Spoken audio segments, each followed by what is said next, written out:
brothers. It's really good to see all of you. Week number 9 of our Choosing Presence workshop. Choosing Presence, our journey continues. Great to have you here this evening. We've got about 16 guys on the call now, and hopefully we'll have a couple more come in. Again, I just want to welcome you all this evening and thank you for being here throughout the workshop with us. Your presence has really mattered and it's been meaningful to all of us. And so we're very grateful. And this evening, we're going to move we're probably going to be at right around an hour in our workshop tonight. And we're going to move probably pretty quickly through some of the things that we've got on our agenda. But we do want to be inviting your voices in. So we may be coming to you to ask questions and even to share some of the aspects of our time together that were really meaningful for you. But without further ado, I'm going to pass it along to Chester, who's going to if you have your candles with you, by the way, if you decided to bring a candle this evening or have one nearby and you're about to light it, we're going to do a little ritual where we light our candles. So Chester, please. Yeah, so Brian's going to light the candle and as he mentioned, we're going to do a ritual. So the flame's a ritual symbol. Richard Rohr teaches that our souls respond to symbols, not necessarily to written word or anything else. Symbols bring things from the hidden unconsciousness to consciousness where they can be operative. That's what Richard teaches. So symbols bring things from the hidden unconsciousness to the consciousness where they can be operative. As we discussed over the last several weeks, we know that God's always present, right? Jim's been teaching us that. We just need to access it. Lighting a candle reminds us of God's presence. It's especially significant tonight as we approach the darkest time of the year with the upcoming winter solstice. So if you haven't lit your candle, please do so now. Brothers, this is going to be nice. Usually I have the candle presence is an electric candle, but tonight it's a scented candle, so it's going to smell really nice in here. I'm going to share a poem with you now, and as some of you men know, my this year has been a challenging year for me in many ways, and it may have been for you as well. And I know both Jim and I have lost people close to us in our lives. My dad passed away about 5 months ago, and I was thinking about him this weekend, specifically in the context of practicing presence. And he died in July, and I remember at one point I was cleaning out his car, and I opened up his trunk, and he had some books in his trunk, and among the books he had about 3 copies of Choosing Presence. And probably in his last year or so, he had started getting familiar with the practice of presence. He really liked the video that the conversation that Jim Heaney, Jim Taylor, and I recorded at Tamiya back in 2022. Hopefully you've seen that video. It's on our website and on the YouTube page. And he was a big practicer of meditation, but he was also really intrigued by the practice of presence and was sharing that in the community in which he was a part of. And I was really touched by that. But one of the things too that I really was aware of about my dad in the last couple of years of his life is he spent a lot of time wondering, how he had spent his life and whether it was what he had done what he was called here to do. And so I wrote this poem this weekend, and I'm calling this poem "His Work Is Now Done." And it really, to me, it touches on that aspect of thinking and doing that we're often consumed with as opposed to being present. So I hope you find those themes in this poem. It goes, "My father went to his grave wondering whether he had done enough with his life. My father went to his grave wondering whether he had done enough with his life. Do you recognize the Western mind at work here, relentlessly seeking achievement at the expense of soul? I now understand why my sleep has been lacking, and I awaken too early with dry eyes and mouth. I could do nothing more in the time I have left, and already would have done too much. Creation arose from the stillness towards which it seeks to return, and our life begins with an inhale, going forth on the exhale. I cannot deny my own creativity, nor the desire to deliver the gifts of my soul. Yet when I stand next to my father's grave, I feel a renewed sense of peace. It took his death for me to know his work is now done." So brothers, thank you very much for letting me share that. And thank you again for allowing me to be part of this workshop with you here this fall. It's been very wonderful and meaningful to me. And with that, I invite your dedications here to open us up open up our council this evening. To Brian's father and all fathers, deceased and alive. All in.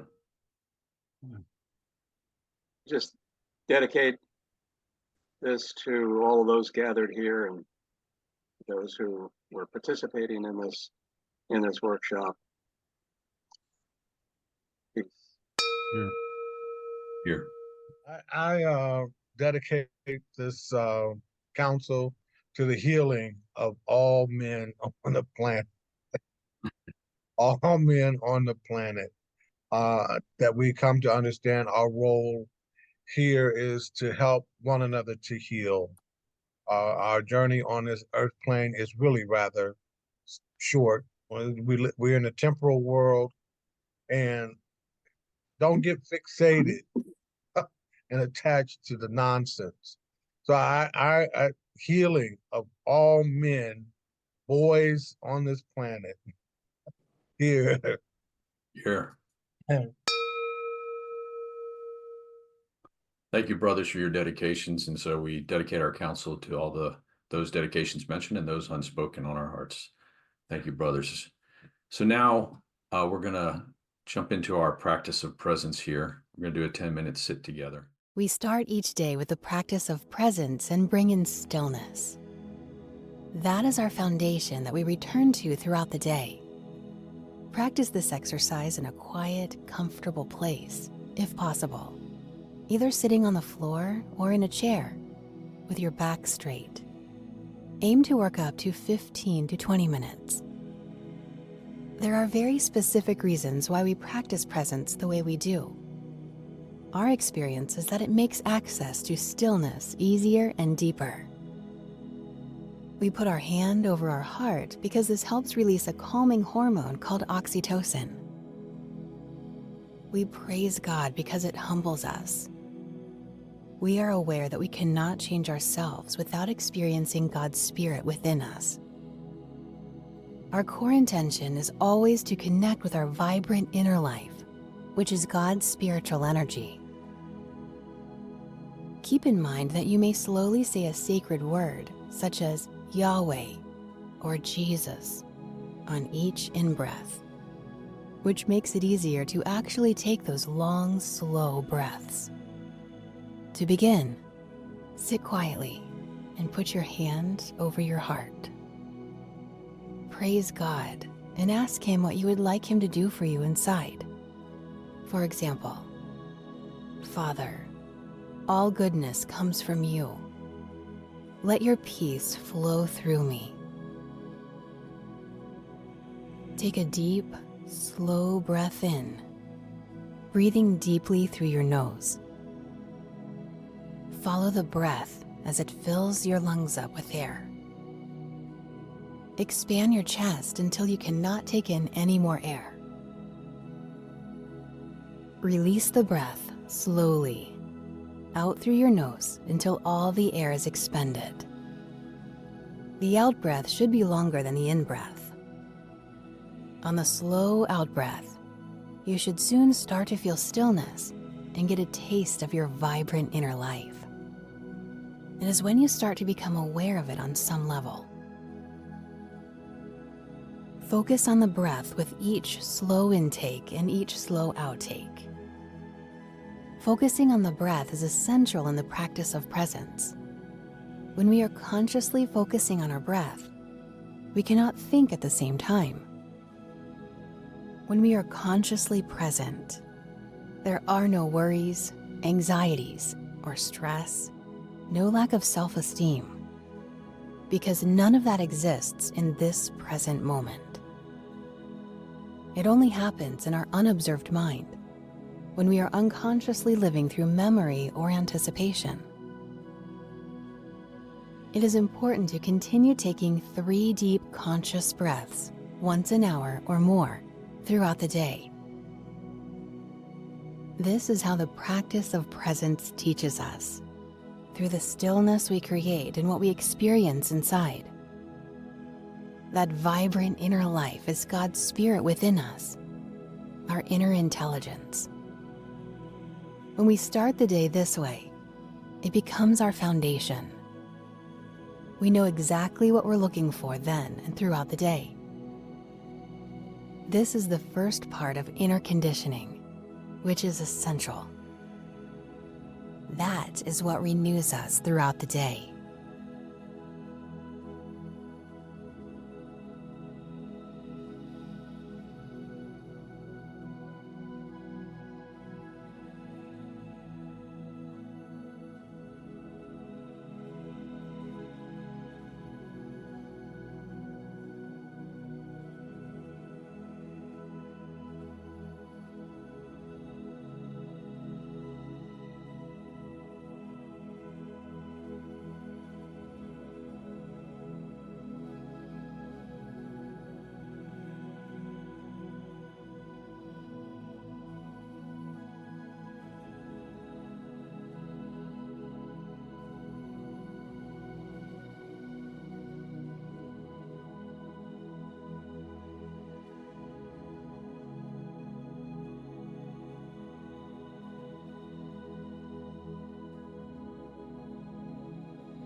You have completed the morning practice.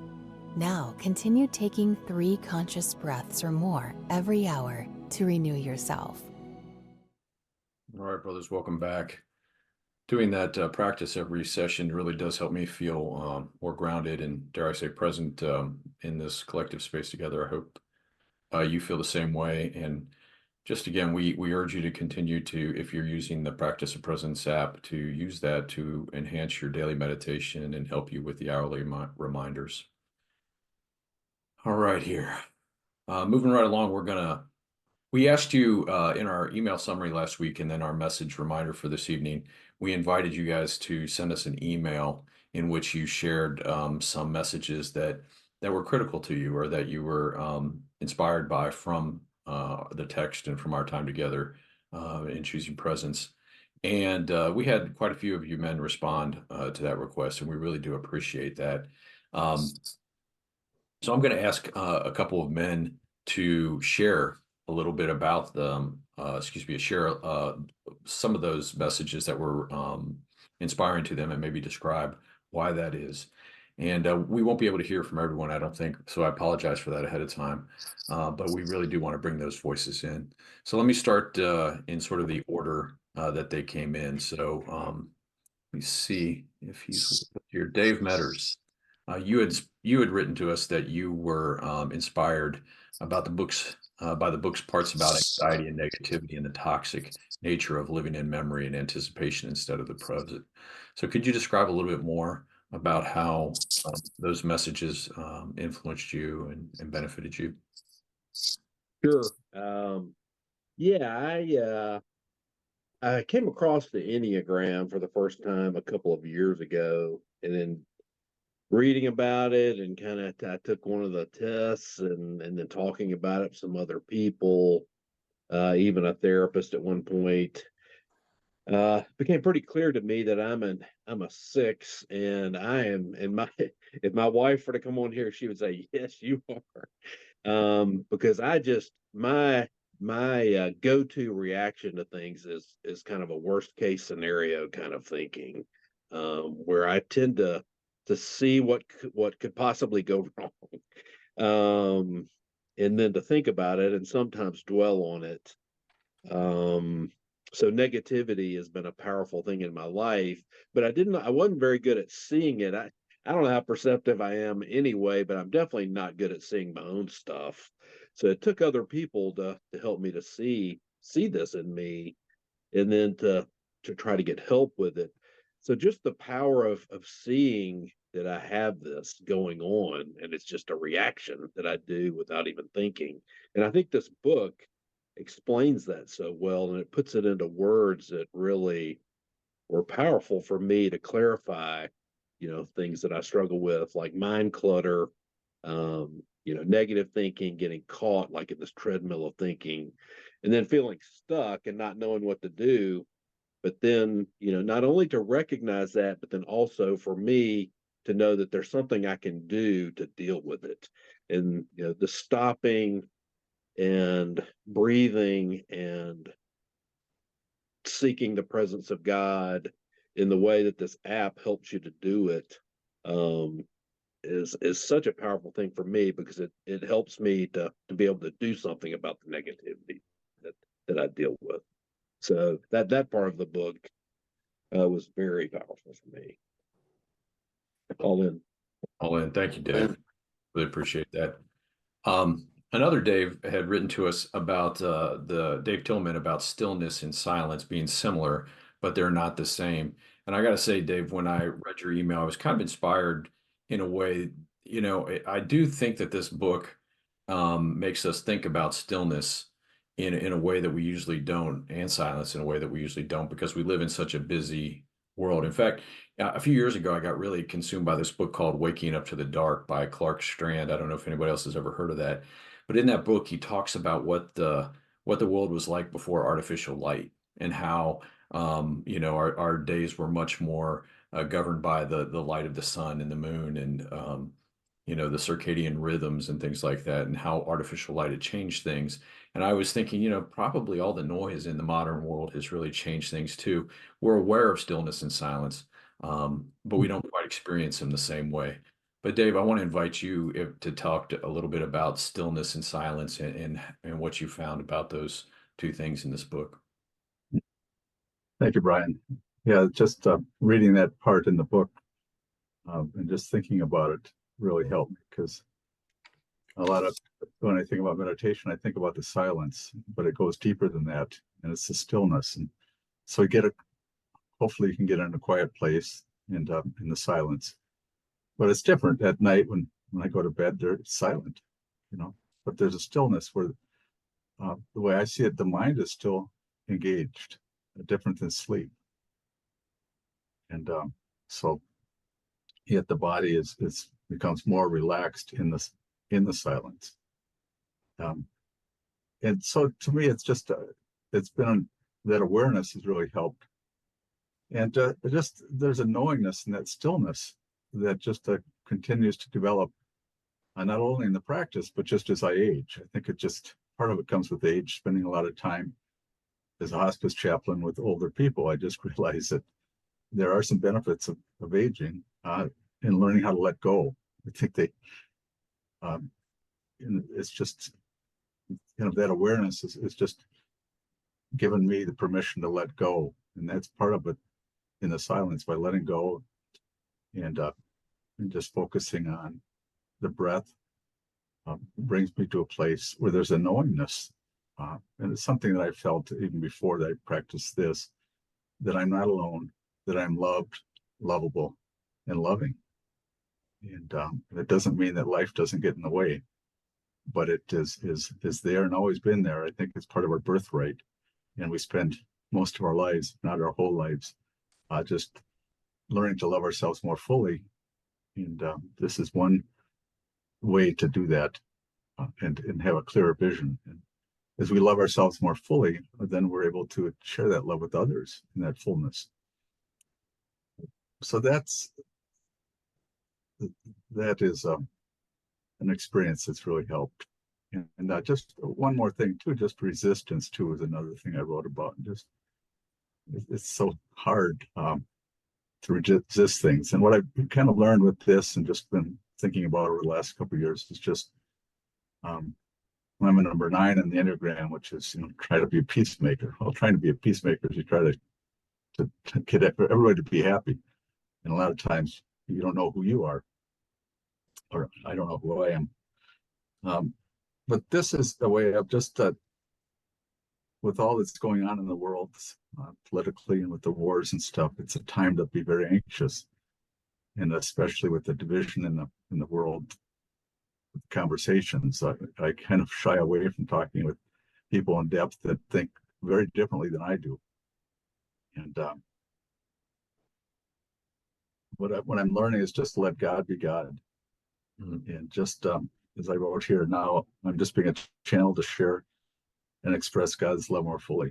Just do that the best I can. And this practice has helped me in that stillness to just bring that connection to God and the love and grace that God has given me and all of us and all of creation.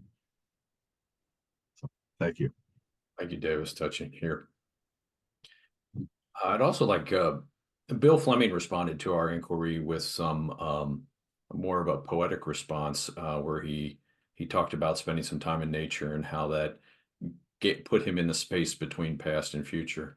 Bill, I'd like to invite you to say something if you'd like about that.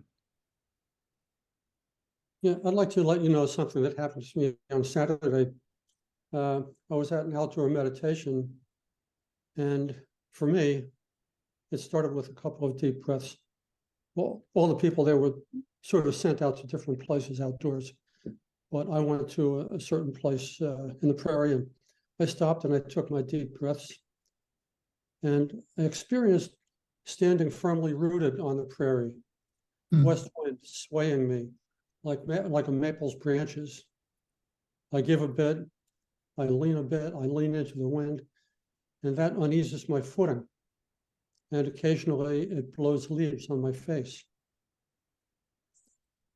Then, without realizing it at the time, I sort of mysteriously shifted into something else. Firm ground, became a wet moving platform for me as I stand watch on a ship's bridge. West wind blows across the frothy ocean waves. It tests my sea legs, occasionally wetting my face with salt spray.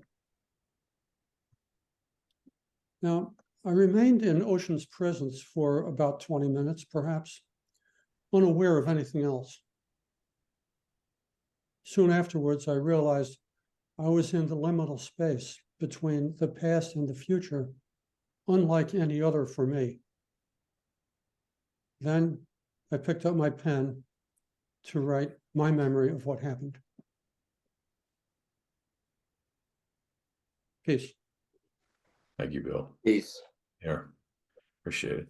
Brothers, now I'd like to transition a little bit to maybe some comments and questions and that you may have for Jim or for the group in general. And I want to start out, Lee Peterson was one of the guys that responded to us that this practice had really helped him deepen his practice of journaling.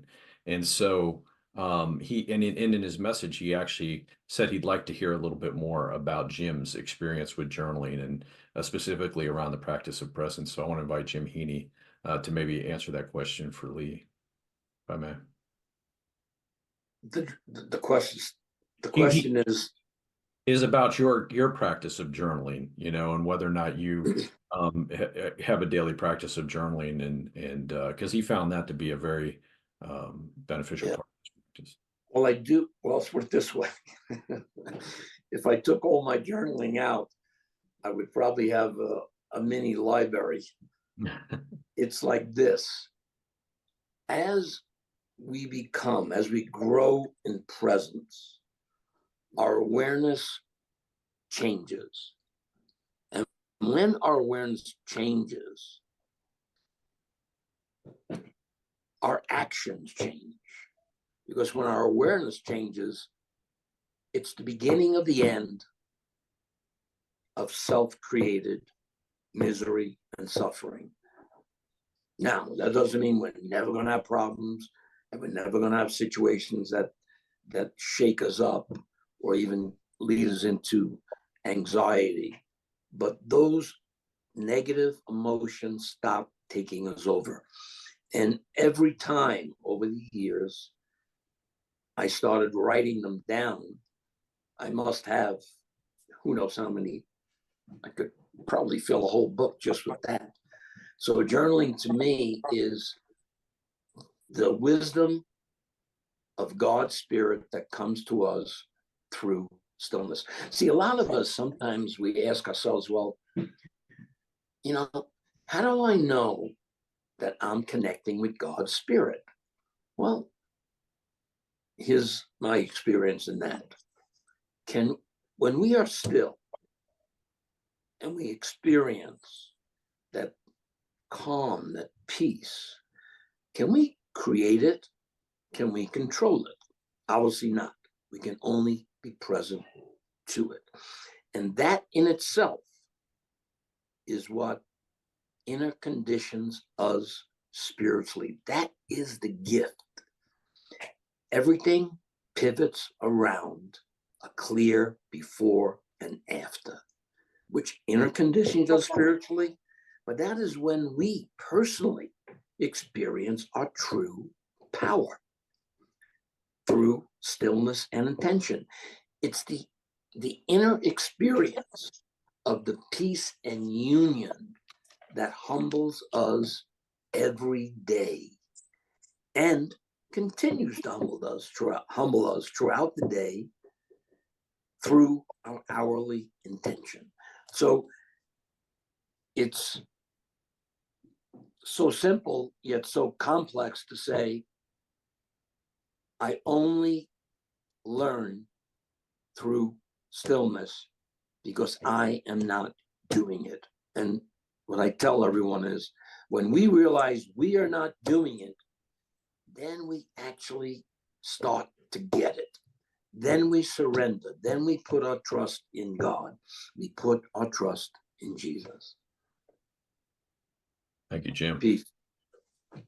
I would add a little bit to this about a piece about journaling too, is that So much came to mind. But when Jim first, I met Jim, Jim Heaney and Jim Taylor, and first learned about the practice of presence. I had already had a writing practice that I had done for years in the morning. I write poetry, and when I learned about the practice of presence, I was resistant to a lot of things initially. You know, the daily, the hourly reminders, the idea of journaling in response to the questions that we provide. But you know, as time's gone on, I've let go of some of my resistance and practice those things. And what I would suggest to you men that have gone through this and have done the journaling, put those questions aside. And maybe as you go through the book again, or you continue your morning practice, maybe there's other things that you aspire to journal, to questions and things, and then come back to it at some point. Come back to the journaling questions and revisit those. I think you'll see them with fresh eyes, and you might actually write some new things will occur to you that you'll be journaling about as you respond to those prompts. So it's not one of those things that is just one pass and you're done. You know, there's a lot of, we teach in Ohio a writing workshop. We teach poetry, but we also allow for journaling to be part of that practice, because for some men, their voice comes out more authentically in sort of a journal way as opposed to poetry. So just hold that intention in your heart and continue with that practice, or trying to incorporate that piece into your daily practice. We have some time for a couple more questions. And so I want to invite questions or comments.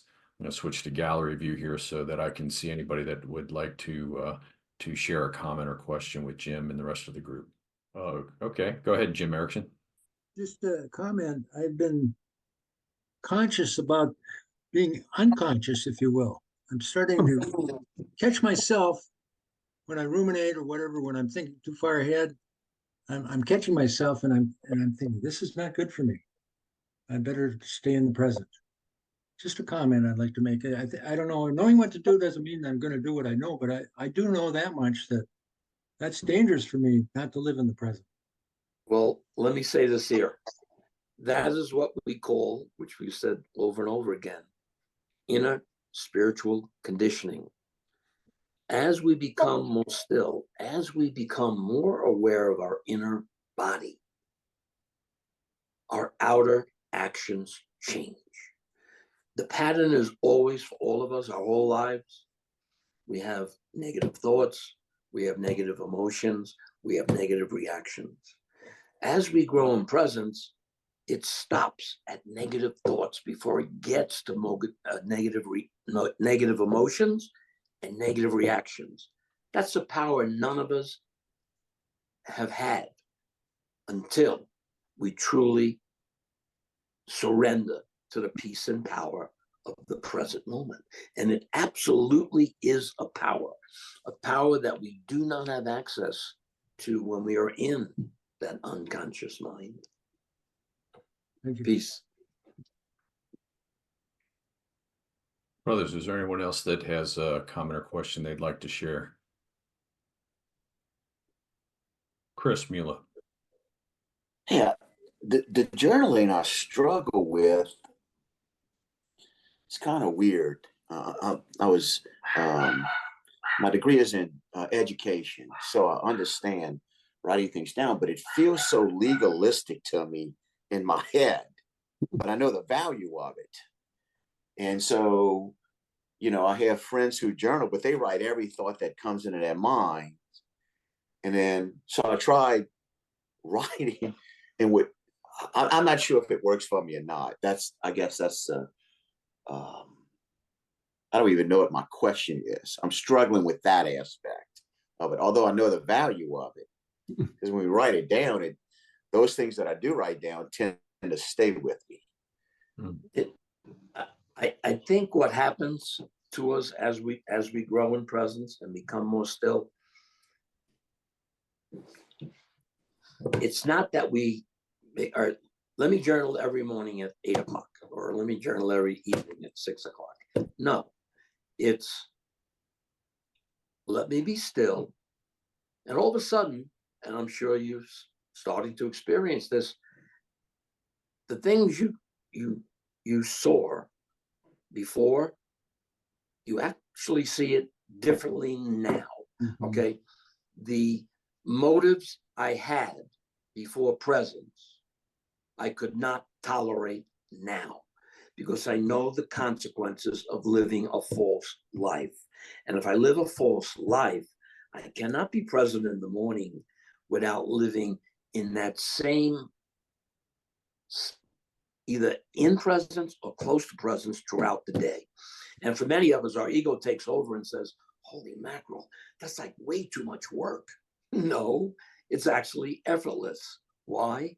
Because every time we bring in space throughout the day through the breath, we refresh ourselves inside. And it makes, number one, it makes us a better person. It makes us a better friend, a better father, a better husband, a better grandfather, a better neighbor, a person that no longer needs attention constantly. So by humbling us every day, we find ourselves being stronger than we ever thought we could. So the journaling is, when you come out of stillness, write what you felt inside about certain things. And that's what I've been doing for 25 years. And I have a mountain of it. Some days I might write for 3 minutes. Some days I might not write for a week. Then I write for 2 hours. It's whatever God's gift to us through stillness, we put it down if we feel it's going to help us and our brothers and sisters. Thank you, Jim. You know, brothers, from the questions about journaling, it's clear that we could probably spend a little bit more time on this piece, and I think we probably will do some of that in the future. But now I'd actually like Jim. Jim has a few thoughts that he would like to share with us about how the practice of presence benefits our daily life. Sort of a message for us to build on from here, to go forth with. Again, as we grow in presence, as I said, our awareness changes. And all of a sudden, all these things that we weren't aware of before become aware now. Like certain things, like so often in my life prior to presence, I wasn't using my mind. My mind was using me, okay? And so often I'd make some other moment more important than this moment. See, it's not our life situations that trigger our worry, our fears, our inner conflicts. It's always the content of our mind. And it's that voice in our head, which we mistaken to be who we are. That absolutely is our false self.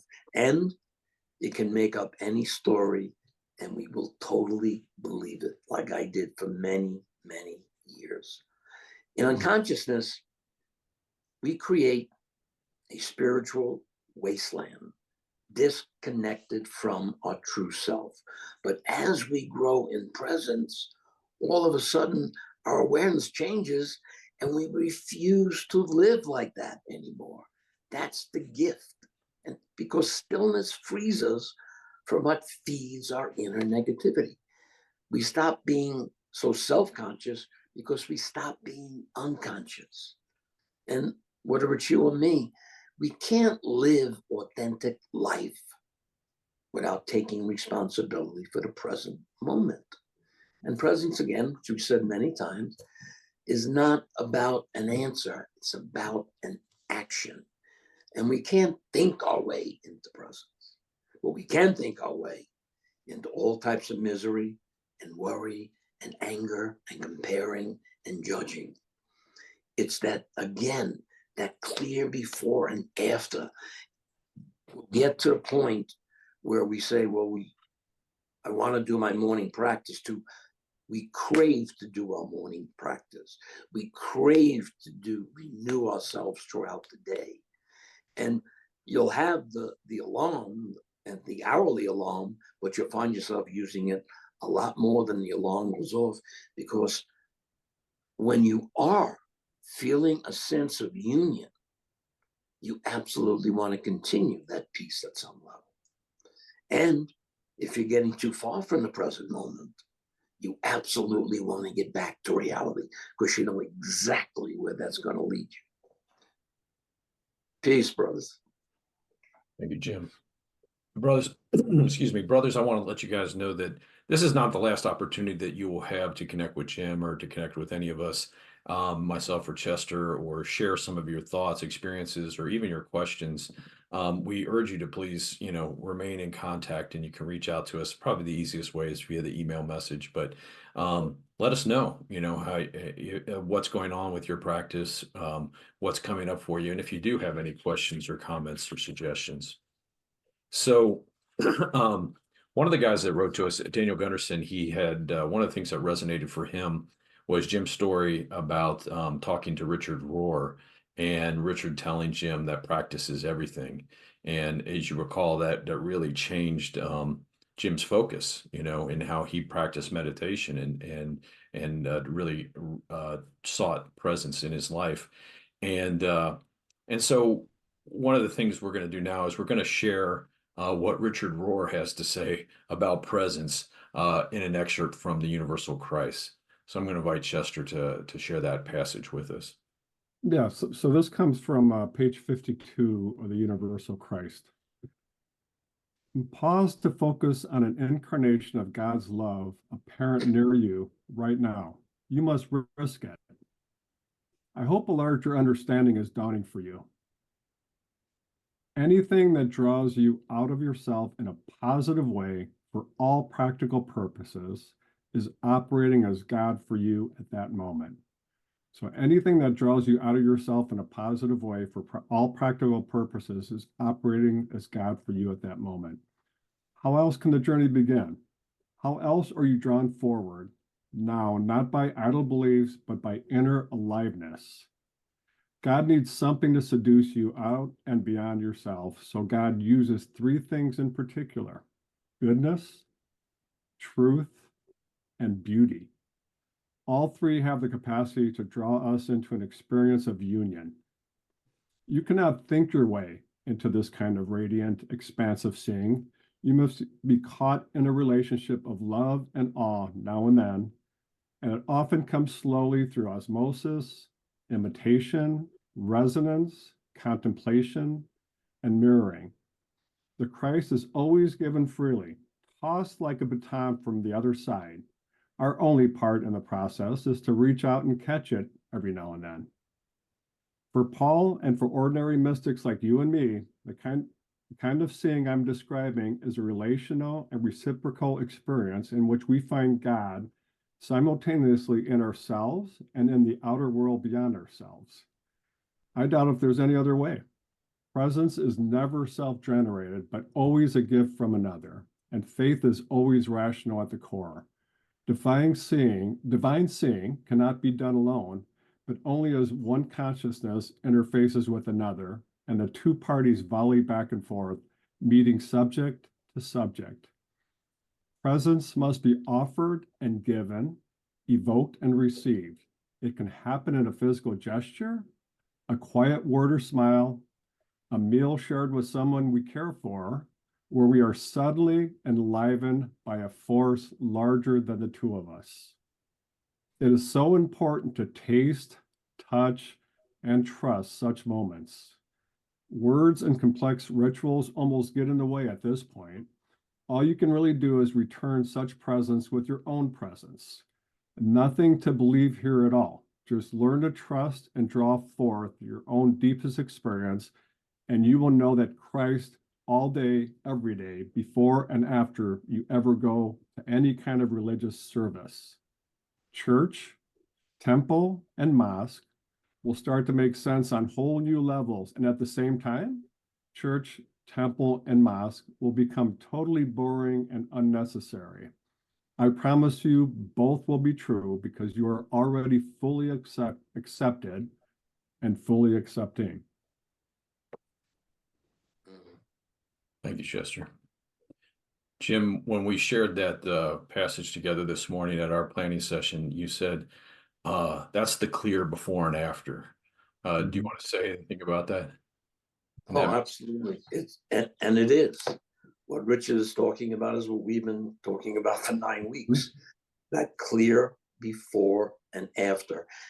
See, when we do our morning practice, when we do our hourly intention, this has nothing to do with feel good. This has nothing to do with mind over matter. This has nothing to do with increasing our knowledge of our presence. It has to do with us recognizing we can do nothing unless we put our trust in God. And he confirms it by the unmistakable experience we have inside when we are still with the intention of connecting with his spiritual energy. Or as Thomas Merton said, the mysterious power. And that's exactly what it is. And everyone has equal access. And it's not just that morning practice. We have to live that throughout the day, because if we don't, we sabotage our own peace. And then we say to ourselves, well, this don't work. No, we're not doing the work. We're not doing the work that allows God to free us from the inside. And that's the key here.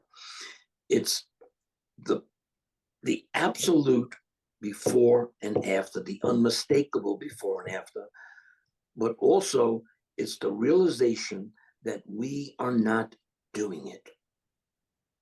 It only comes through stillness and intention.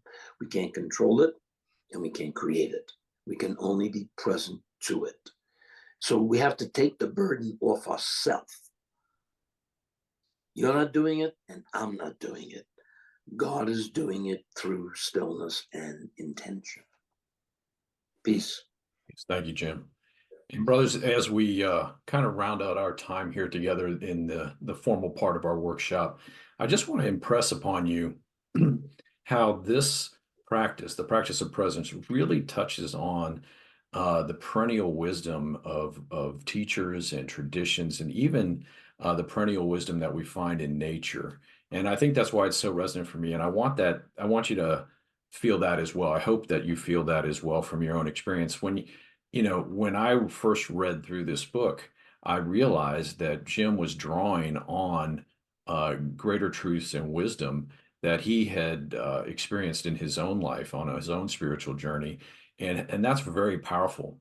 I mean, that's one of the reasons I wanted to bring in Richard's voice here this evening, because the messages that you're hearing from Jim, the messages I hope that you're hearing from us in this workshop, are messages that I hope you're hearing from other teachers and in your own traditions and your own experiences outdoors in nature and things, that it's all being reinforced for you in a really powerful and meaningful way.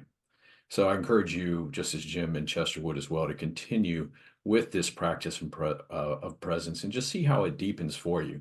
Just understanding that there will be times when the vibrancy that you experience ebbs and flows and changes, and it's just part of the practice. But the further you go with this, the more that you will discover a real ability throughout your day, throughout your life, of being grounded in the moment and really being grounded in that energy of presence, in God's presence. I like to just stress one thing. Sure. And I'm sure some of you are experiencing it. The practice and the hourly intention, as I said many times, it becomes effortless, because every time we do it, there's an inner response at some level if we do it correctly. Okay, let's say we take 3 breaths and we're just breathing biologically. That's not going to do a whole lot.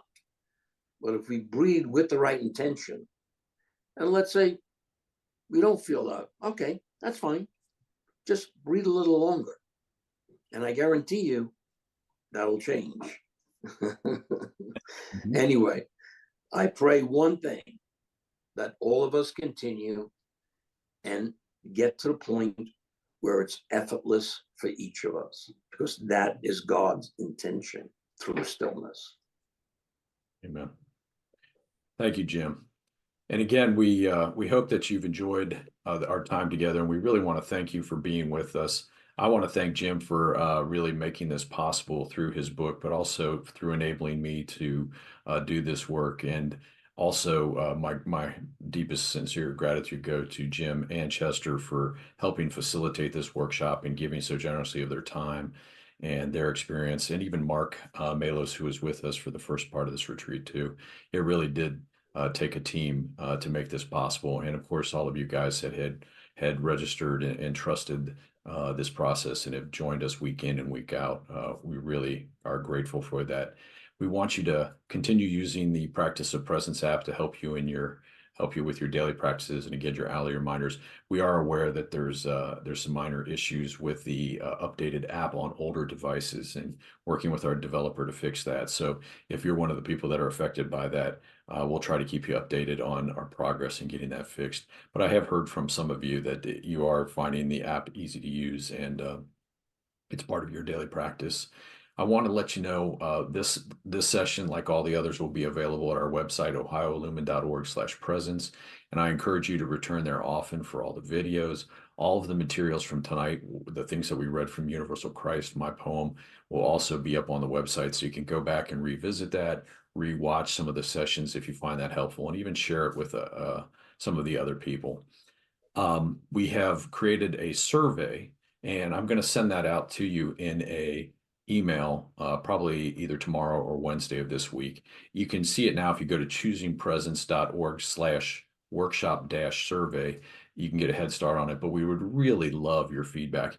It'll take you a few minutes to do the survey. It shouldn't be too difficult, but we really go into depth about asking questions about different parts, the book, the app, the structure of the course, the breakout councils, and even the facilitators, and ask for your opinion about how those things were structured and went, and even if you have any suggestions for us going further.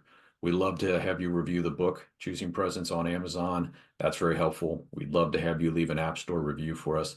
I'll put links to those in the emails. And the last thing I want to let you know here is we're going to, at the beginning of the new year, we're going to publish maybe a weekly email related to the Practice of Presence and Choosing Presence, in which Jim shares some prompts and some parts of his writing. And he says, he's got quite a bit of writing and journaling from over the years regarding the Practice of Presence. And we want to share some of that with you on a continuing basis. And even as we do interviews and produce new videos around the Practice of Presence that we hope will be helpful, we'll share those with you as well. So it won't be a frequent everyday email, but it'll be probably about once a week. So we hope that you'll look forward to that. And with that, let me invite Chester or Jim to have any final words here.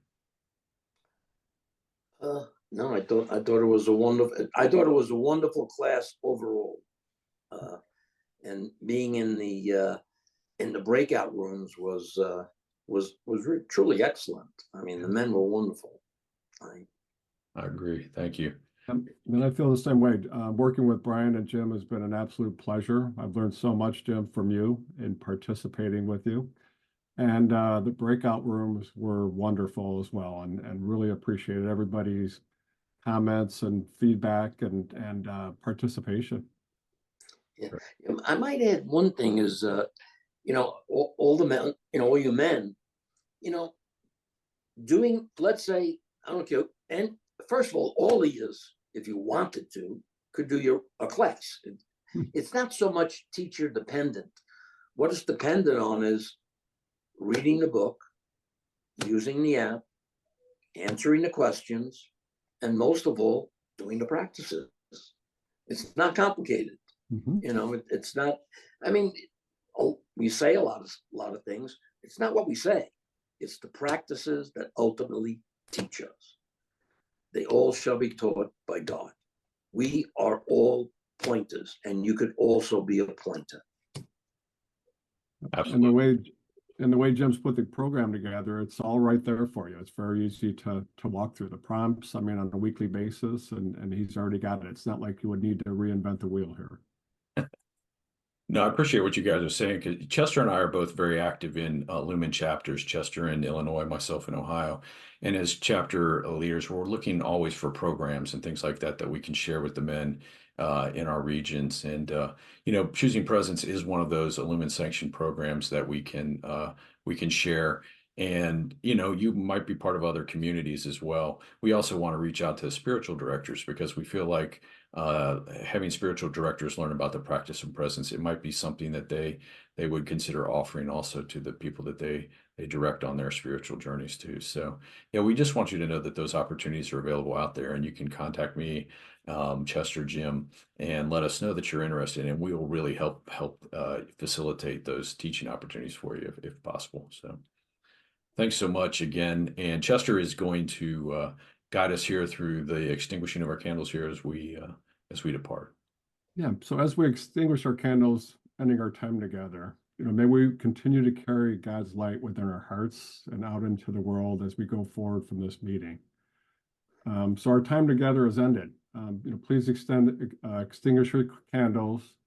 Observe a moment of silence, and you may depart whenever you're ready to depart. Brian, I know Jim's got to leave. Brian and I will be available at the end of this if people wanted to stay on to talk a little bit more, or have any more questions. And it's been a pleasure.